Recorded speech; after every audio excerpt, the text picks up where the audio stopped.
Welcome to जय drug info. जय drug info में आप सभी का स्वागत है। हाय फ्रेंड्स, मैं जय। आज आप लोगों को सीबीसी टेस्ट की पूरी प्रोसेस बताऊंगा और सीबीसी टेस्ट कैसे की जाती है, उसकी रिपोर्टिंग्स कैसे करते हैं। और जो सीबीसी टेस्ट जो मैं बताने जा रहा हूँ वो इरवा की 360 की मशीन है, उससे मैं टेस्ट करके बताऊंगा। सबसे पहले पेशेंट से ब्लड सैंपल कलेक्ट करेंगे और जिस पेशेंट का ब्लड सैंपल कलेक्ट किया गया है उसका नाम है शाहीना परवीन और एज हो रही है 23 ईयर्स और इसकी टेस्ट हम लोग लगाएंगे सीबीसी के लिए। तो हमेशा एक बात याद रखनी है, पेशेंट से ब्लड सैंपल कलेक्ट करते ही टेस्ट तुरंत लगाते हैं तो इसे मिक्सर पे मिक्स करने की ज़रूरत बिल्कुल नहीं होती। और यदि कोई सेंटर से सैंपल आ रहा है लैब या फिर ब्लड सैंपल कलेक्ट करने के बाद उसे 2-3 घंटे के लिए रखा गया है और देन हम लोग टेस्ट लगा रहे हैं तो उसको मिक्सर पे अच्छी तरह से मिक्स करेंगे। और काफ़ी लंबे टाइम तक सैंपल को कलेक्ट करके रखा हुआ है तो उसको अप्रॉक्स 10 मिनट्स तक हम लोग अच्छे से मिक्स करेंगे। तो चलिए आगे हम लोग देखते हैं। जब तक ये मिक्स हो जाता है तब तक हम लोग कुछ सीबीसी मशीन के बारे में जानते हैं।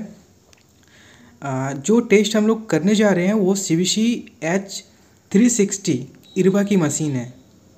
और हम लोग जो अभी नोट दिख रहे हैं, जो ब्लड सैंपल हम लोग लिए हुए हैं, जो मिक्स अभी हो रही है, इसी नोट पे हम लोग पिलाते हैं सैंपल को। चलिए जब तक वो मिक्स हो रहा है तब तक हम लोग ये तो थोड़ी मिक्स हो चुकी है, थोड़ी देर और मिक्स होने देता हूँ। 10 मिनट तक मिक्स करनी है क्योंकि ये सैंपल काफ़ी लंबे टाइम तक रखा हुआ था। तो इसे हम लोग फिर से देते हैं मिक्स करने के लिए, थोड़ी अच्छे से मिक्स हो जाए। जो भी ब्लड आरबीसी डब्ल्यूबीसी और प्लेटलेट्स वगैरह हैं वो ब्लड पे अच्छे से घुल जाएं। तब तक हम लोग क्या करते हैं कि पेशेंट की डिटेल पुट करते हैं मशीन में। पेशेंट की फर्स्ट नेम लेनी है। पेशेंट का नाम है शाहीना परवीन, तो हम लोग फर्स्ट नेम लिखेंगे शाहीना। देन हम लोग स्क्रीन में कहीं भी टच करेंगे तो वो हट जाएगा कीबोर्ड और लास्ट नेम लिखेंगे हम लोग प्रवीण। फिर हम लोग पेशेंट टाइप डालेंगे, इन पेशेंट है, आउट पेशेंट है। देन पेशेंट की आईडी अपन लोगों के पास है तो पेशेंट की आईडी लिखेंगे। जेंडर लिखेंगे मेल फीमेल, एज लिखेंगे। देन इतना सफिशिएंट होता है पेशेंट की डिटेल। फिर हम लोग ओके में क्लिक करेंगे। देन हम लोग देखते हैं ब्लड मिक्स हुआ या नहीं। तो जो ब्लड है वो अच्छे से मिक्स हो चुका है।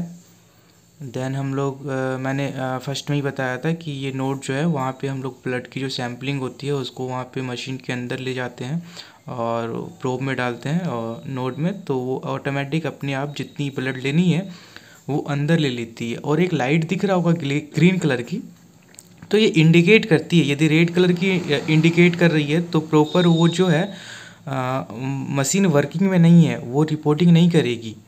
तो ये याद रखना है। चलिए अभी टेस्टिंग हो रही है, जो हम लोगों ने ब्लड पिलाया हुआ है तो ये मशीन जो है वो ऑटोमेटिक रिपोर्ट देती है, आपको कुछ करने की ज़रूरत नहीं होती।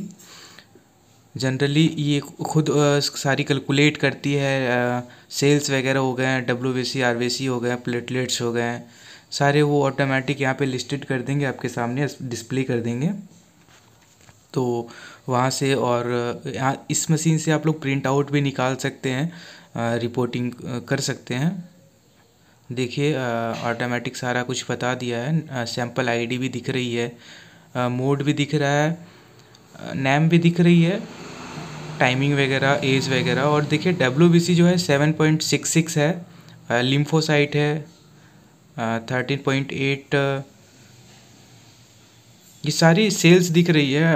आरबीसी है 4.42 है, एससीजी है 11.4 और एचजीवी जो है, सॉरी मैंने एचसीवी बोल दिया, एचजीवी जो है वो हीमोग्लोबिन है 11.4। इससे हम लोग इजीली में देख सकते हैं। और हमारे पास सैम्पलिंग ज़्यादा होती है तो हम लोग एचवी देखने के लिए भी इसका यूज़ कर सकते हैं। देखिए स्क्रीन पे दिख रहा है प्रिंटर वहाँ पे प्रिंट क्लिक करते के साथ राइट साइड से लेफ़्ट साइड से प्रिंट हो रही है, ये रिपोर्ट प्रिंट हो रही है, जो रिज़ल्ट अपन लोग को मिला है ना वो।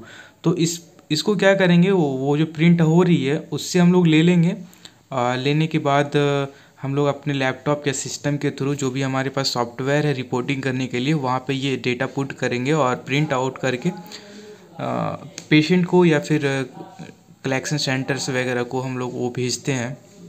देखिए ऐसे करके सारी रिपोर्ट्स आती हैं जिसमें सारा कुछ लिखा हुआ रहता है। इसलिए हम लोगों को एक दो बातें याद रखनी होती है।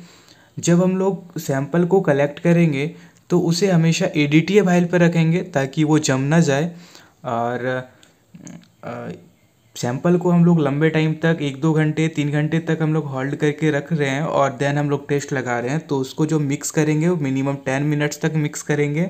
ये हमेशा याद रखनी है, वरना जो टेस्टिंग होगी, वो जो रिपोर्टिंग होगी वो बेटर नहीं होगी। गाइस मैं इसकी रिपोर्टिंग करने की जो सॉफ्टवेयर होती है उसको मैं नेक्स्ट वीडियो में आपको बताऊंगा कि इसकी जो रिपोर्टिंग होती है कैसे की जाती है, जो हम लोग प्रिंट आउट करके रिपोर्टिंग पेशेंट को प्रोवाइड करते हैं। गाइज वो नेक्स्ट वीडियो पे बताएंगे। So thank you guys support करने के लिए।